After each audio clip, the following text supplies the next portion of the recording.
Practice listening test for IELTS, version 3. Instructions.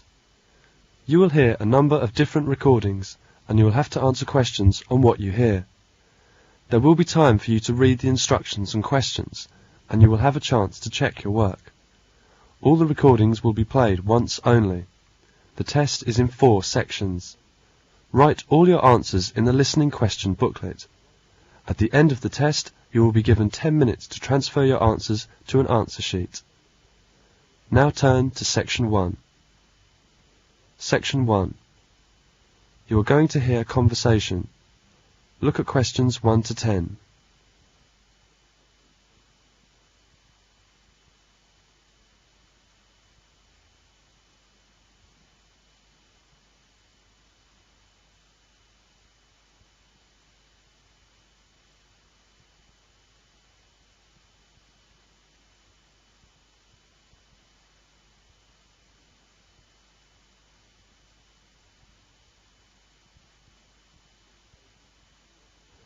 Now listen to the conversation and answer questions 1 to 10.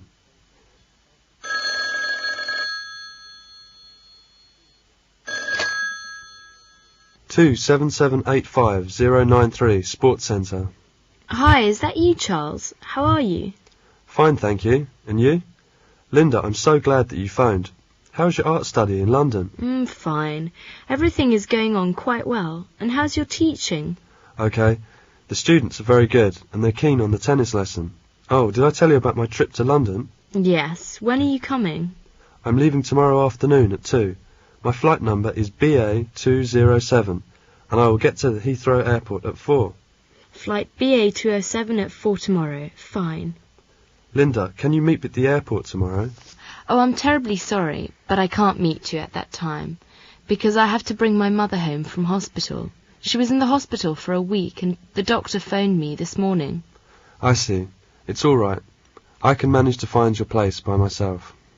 Well, Charles, my neighbour Peter Wilson has kindly offered to meet you and take you home by car. Oh, it's good. But I hope it doesn't cause you any trouble. Oh, no. Mr. Wilson is a flight attendant. He works at the Heathrow Airport. I see. But I don't know him. Yeah, as you have never met him before, I shall describe him to you. That will help. Hang on a second, and I will get a pen and a piece of paper to write them down. OK, tell me what he looks like. He's about 37, I think, a middle-aged man. He's about 1 metre 70 centimetres tall, and medium build. He has a weather-beaten face with red cheeks and big nose. He has a thick beard as well as thick hair. His eyes twinkle, and he usually has a big smile. He seems to be a jolly man. So, he's 1 metre 70 centimetres and medium build, red cheeks and a big nose. He has a thick beard and thick hair as well. I think I can recognise him. I do hope you manage to recognise Peter without any difficulty, and I'm looking forward to seeing you. Have a nice trip. Thank you, Linda. I will see you tomorrow. See you. Charles is on the plane and is talking to the passenger next to him. Hi, I'm Charles. I'm Susan Smith. This plane is very large and comfortable too. Yes, the Boeing 747 is the largest passenger jet airline in the world. It's over 70 metres long with a wingspan of about 60 metres wide. You can see it's capable of taking up to 10 seats and 2 aisles. Its wide body soon earned it the name of Jumbo Jet. Oh, I see. Are you an engineer? No, I'm a teacher, but I'm interested in it. Have you ever travelled by Concorde? No, I don't like to fly, and this is my first time flying. But I have heard about that plane when I was at school. I see. Let me tell a bit about Concorde. The Anglo-French Concorde is much thinner and sleeker in appearance, with a far narrower cabin allowing only 4 seats across and only 1 aisle down the middle. In many other ways too, the Boeing is completely different from the Concorde. The Concorde, for example, is smaller than the Boeing 747. Its total length is under 26 metres. How many passengers can the Boeing 747 take? The Boeing 747, it takes up to 500 passengers. 500 passengers? That's quite a lot. And how many passengers does the Concorde take? Concorde's normal capacity is 144. The Boeing 747 has a small upstairs lounge which is for first-class use only. The Boeing's flight deck is also on the second floor, in front of the lounge. Both aircraft are similar in that they have 4 powerful engines. However, while there are 2 turbofan engines at the front of each of the Boeing's wings, there are 2 turbojet engines at the rear of each of Concorde's delta-shaped wings. That's very interesting. What's the speed of Concorde? The Concorde's great advantage is its speed. It is capable of flying long distances at supersonic speed. Its maximum cruising speed, for example, is 2,333 km per hour. Compare with the Boeing 747-978 km per hour. Thus, the Concorde can half the time normally taken for journeys by the Boeing 747 and other conventional aircraft. It's very nice to hear all this.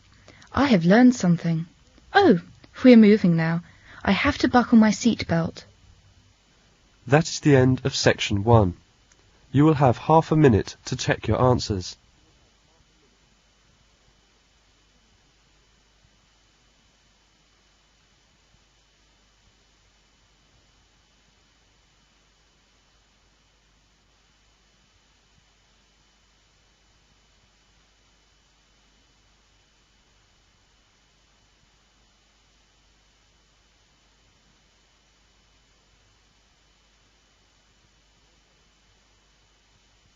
Now turn to section 2. Section 2. Charles is in London now. He goes to listen to a lecture about an introduction to Britain. Questions 11 to 22 are based on the lecture. Look at questions 11 to 22.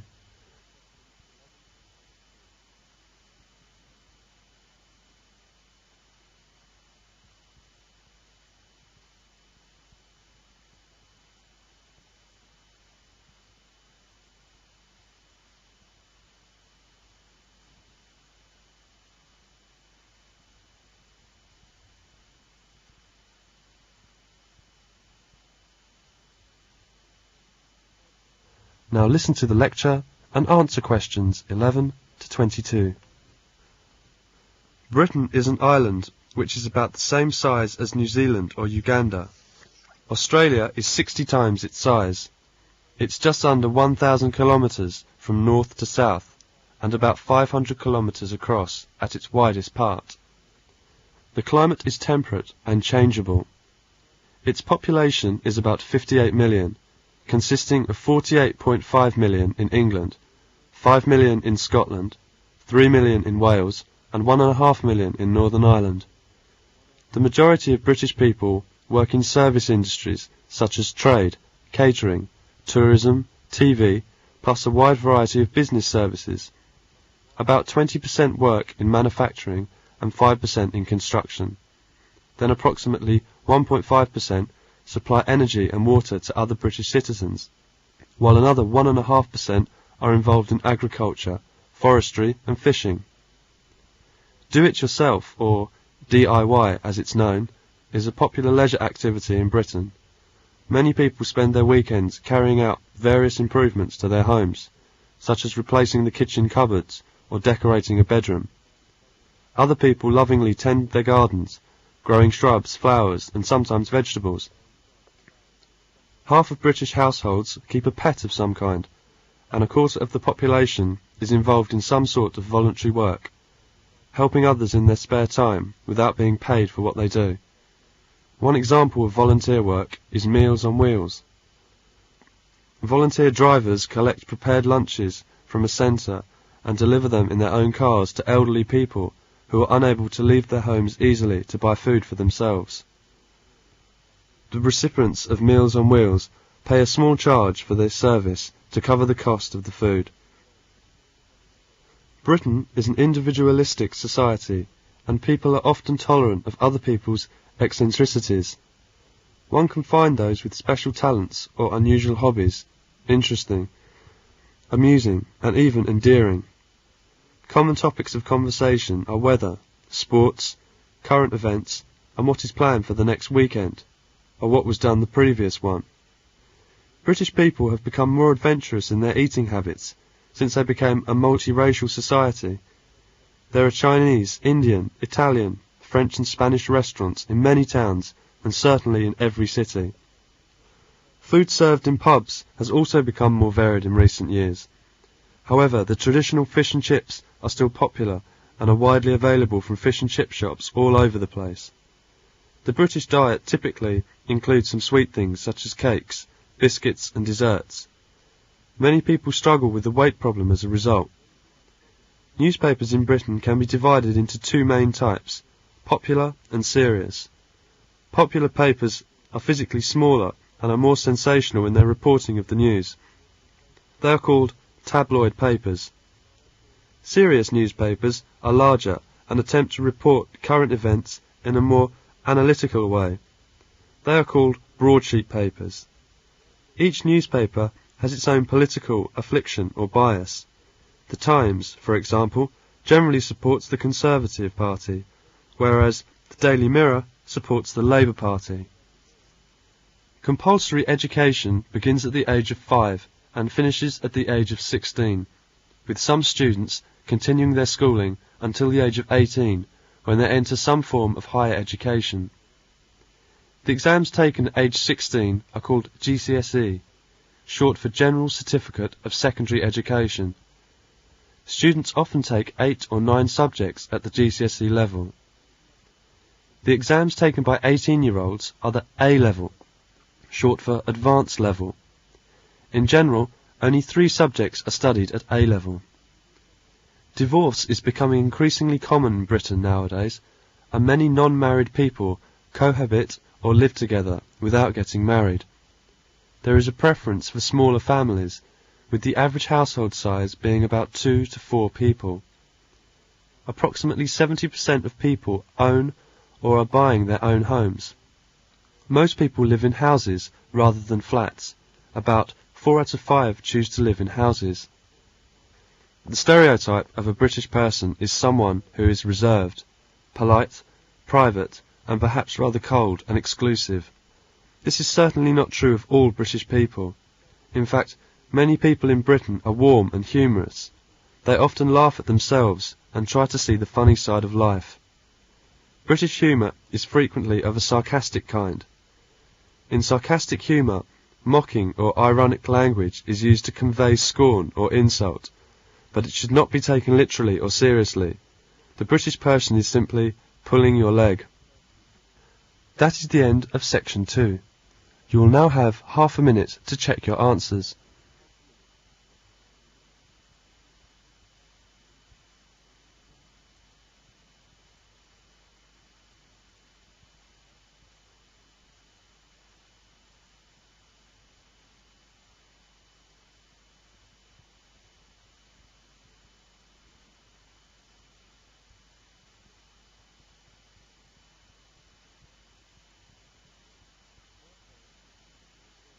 Now turn to Section 3.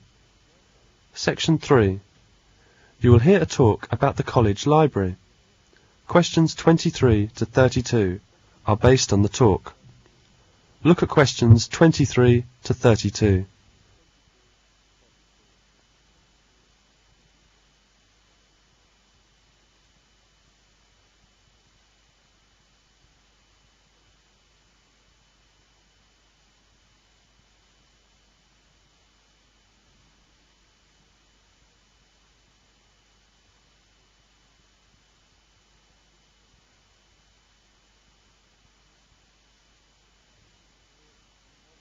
Now listen to the talk and answer questions 23 to 32. Welcome to the College Library Services. We have a well-stocked bank of resources which are in 2 main locations.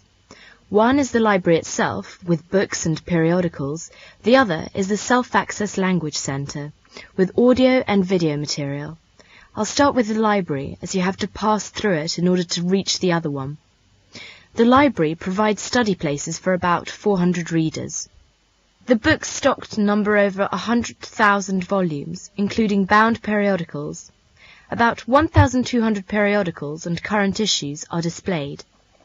We have 2 main sections for books and another for periodicals and journals. The books are in 2 categories, those for general loan and those for reference. General loan books are all on the first floor, and they can be borrowed for 3 weeks by full-time students. Upstairs you will see our reference section. The reference section includes current abstracts and index journals, general and special bibliographies, indexes, general English and European language encyclopedias, a complete set of British standards, substantial collections of British government publications, and sets of maps of Scotland, all in addition to other reference material of a general and specialised interest. As you know, reference books may not be taken out of the library under any circumstances. The library tries to provide as full selection as possible of supplementary reading material. Students are expected to buy prescribed textbooks, and copies of these are usually only held in the reserve collection on the ground floor for study use, only within the library. They can't be taken out of the library. An inexpensive photocopy service is provided in the library, and facilities are available to produce enlarged copies from microforms. Other equipment available includes microfilm readers, engineering drawing boards, a light table, tape slide units, and typewriters. Prospective students will be admitted to the library during the summer vacation if the college has made a firm offer of a place and the student has accepted it. The college library will also admit pupils from local schools who are following 6-year study courses. Various guides and leaflets are available to explain particular aspects of the library services and particular areas of its stock. Copies of these are freely available to anybody interested in using the college library. The library opens from 8:30 a.m. to 9 p.m. Monday to Friday, and 9:30 a.m. to 12 p.m. on weekends and holidays. That is the end of section 3. You now have half a minute to check your answers.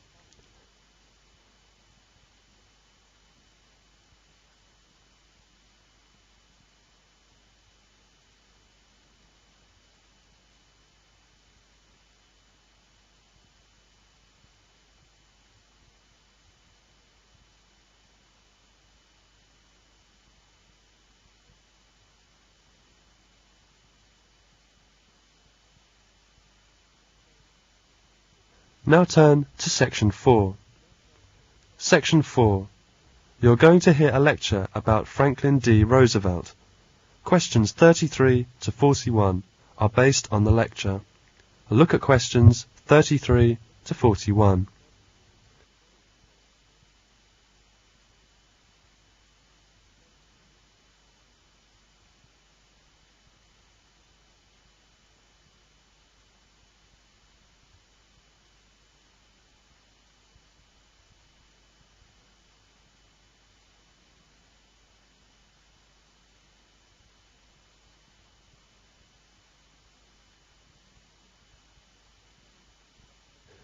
Now listen to the lecture and answer questions 33 to 41. Franklin D. Roosevelt was 32nd President in American history. Franklin Roosevelt was born in 1882 at Hyde Park, New York. He attended Harvard University and Columbia Law School. In 1905 he married Eleanor Roosevelt. Franklin Roosevelt entered public service through politics, but as a Democrat. He won election to the New York Senate in 1910. President Wilson appointed him Assistant Secretary of the Navy, and he was the Democratic nominee for Vice President in 1920. In the summer of 1921, when he was 39, he was stricken with poliomyelitis. Demonstrating indomitable courage, he fought to regain the use of his legs, particularly through swimming. Roosevelt was elected president in November 1932. When he took the presidential oath, the banking and credit system of the nation was in a state of paralysis. By March, there were 13 million unemployed, and almost every bank was closed. At the depth of the Great Depression, the new president brought an air of cheerful confidence that quickly rallied the people to his banner. Before long, the complex of reforms known as the New Deal was well on its way. He brought hope as he promised prompt, vigorous action, and asserted in his inaugural address, "The only thing we have to fear is fear itself." During the entire New Deal period, Despite its speed in decision and execution, public criticism was never interrupted or suspended. In fact, the New Deal brought to the individual citizen a sharp revival of interest in government and brought recovery to business and agriculture and relief to the unemployed. With astonishing rapidity, the banks were reopened, and a policy of moderate currency inflation was adopted in order to start an upward movement in commodity prices and to afford some relief to debtors. New governmental agencies brought generous credit facilities to industry and agriculture. Savings bank deposits up to $5,000 were insured, and severe regulations were imposed upon the sale of securities and the stock exchanges. In agriculture, far-reaching reforms were instituted. Congress passed a more effective Farm Relief Act, providing that the government make money payments to farmers who would devote part of their land to soil-conserving crops or otherwise cooperate in long-range agricultural goals. By 1940, nearly 6 million farmers were receiving federal subsidies under this program. New Deal efforts were carried on, generally against vehement criticism, not only from the Republican Party, but often from within the Democratic Party itself. Nevertheless, in the 1936 election, Roosevelt won an even more decisive victory over his Republican opponent, Governor Alfred E. Landon of Kansas, than in 1932. The 1940 presidential election yielded another majority for Roosevelt. For the first time in American history, a president was elected to a third term. When the Japanese attacked Pearl Harbor in December 1941, Roosevelt directed organization of the nation's manpower and resources for global war.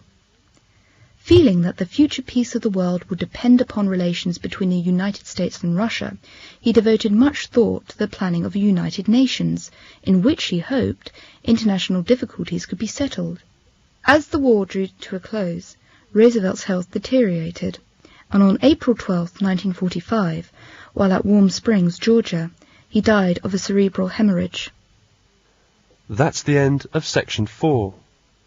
Now you will have half a minute to check your answers.